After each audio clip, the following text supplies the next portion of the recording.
Honey, I'm home. Ha? Kita mo naman, ha? Ganda na ng bahay natin. Lahat ng sinabi mo, sinunod ko. Dining, dito. Sala, dito.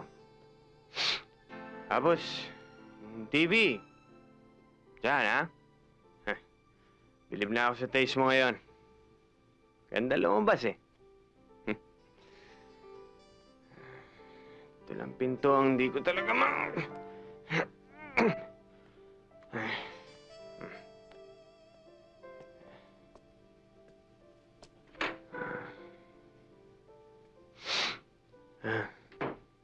Tama naman, honey, ha? Pati love nest natin, kumpleto na.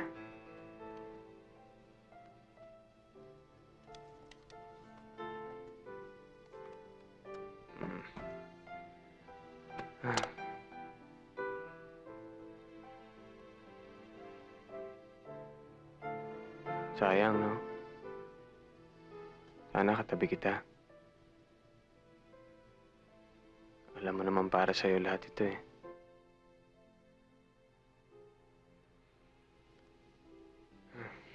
Sige, night. Love you.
sila'y nagtataka kung bakit ngayon laang may nakaimbento niyan. Balae. Ipapaalala ko lamang sana sa inyo na ngayon ang usapan natin na iintrega ninyo sa amin ang inyong puhunan. Kasi, sososyo tayo sa dito sa probinsya. Alam mo bala napag-isip-isip ko, ay lalo ata naghihirap ang ating mga kanayon dahil ba naman sa brownout ng brownout.